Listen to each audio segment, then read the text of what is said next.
Alhamdulillah wassalatu wassalamu ala Rasulillah sallallahu alaihi wa alihi wasallam. Melanjutkan pembahasan yang tertunda pada pertemuan sebelumnya, masih membahas tentang isim ghairu munsharif. Setelah kita bahas bahwa isim ghairu munsharif ini secara global karena dua sebab. Yang pertama satu ilah dan dua ilah. Untuk satu ilah ini dibagi dua lagi karena alasan alif ta'nis dan juga karena sigha muntahal jumu'. Kemudian untuk alif ta'nis ini dibagi dua lagi karena alasannya maksurah dan yang kedua mamdudah. Kemudian untuk dua ilah ini dibagi dua juga, ada yang disebut dengan alamiah, itu nama tertentu, dan juga wasfiyah.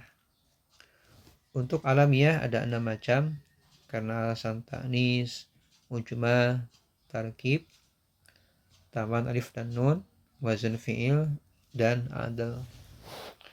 Nah, kemudian terakhir untuk wasfiyah, yaitu isim ghairu munsharif, dua ilah wasfiyah, karena tambahan alif dan nun, wazn fi'il, dan adal. Nah, untuk wasfiyah tambahan alif dan nun, contohnya syab'anu, ini menunjukkan kepada yang kenyang, royan yang mengalir, atsyan haus, qalban marah, sakron mabuk, jau'anu lapar, yaqdanu terbangun.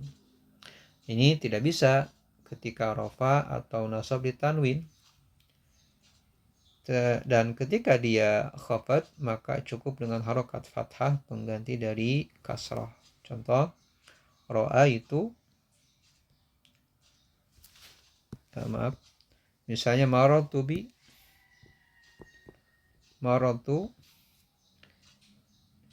bisakrona,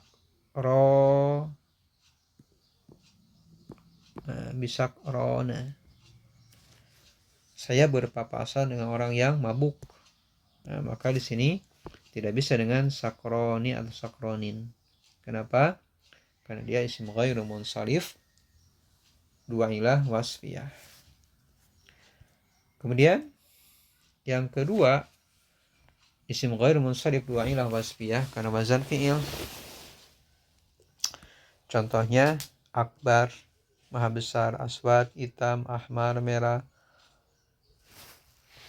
Kemudian akhdar, warna hijau, afdal, yang terbaik, ajmal, yang tercantik, akram, yang termulia, ahsan, yang terbagus, aksar, yang terbanyak.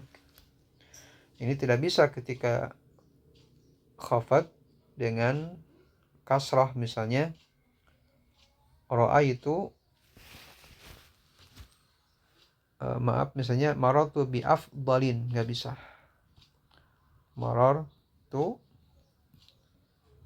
bi afdala. Kenapa tidak dengan kasrah bi afdali atau bi afdalin? Karena dia isim ghairu munsharif, dua ilah wasfiyah. Terakhir, suatu isim tidak bisa menerima tanwin dua ilah wasfiyah karena al-adl. Beda dengan al-adl alamiyah, kalau alamiyah nama tertentu, kalau wasfiyah sifat. Contoh masna, wa thulatha, wa ruba', ukhar, khumas. Ini pun sama, ketika dia khafat tidak bisa dengan kasrah tetapi cukup dengan fathah. Contoh marartu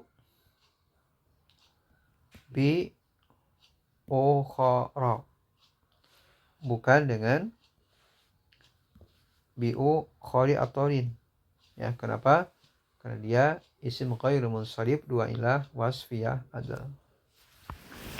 Baik, ahibati fillah. Nah, di sini ada catatan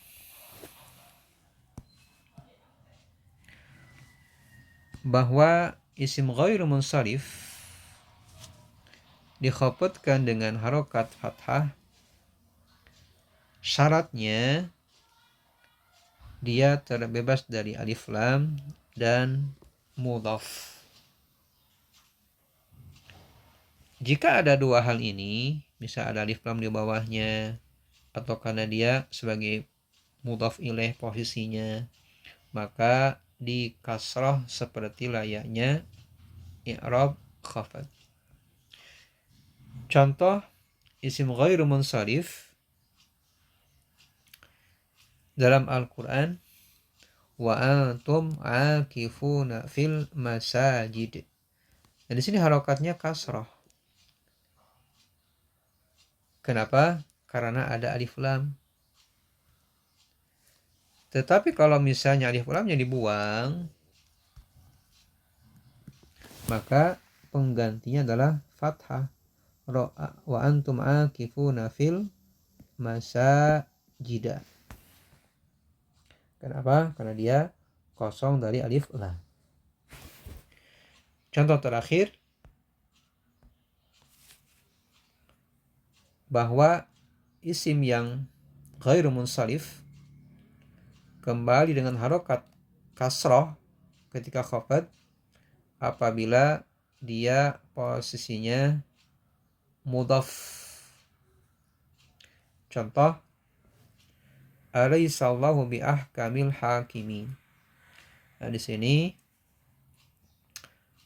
ahkami dibacanya. Kenapa? Karena setelahnya mudhaf ilaih.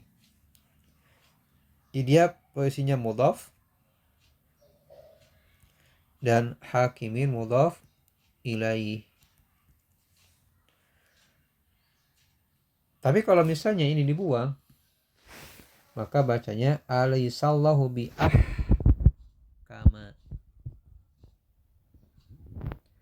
Kenapa biahkama? Karena dia isim ghairu munsharif, dua ilah, wasfiyah, wazan fi'il. Nah, itu kurang lebih sekilas tentang isim ghairu munsharif. Barakallahu fiikum.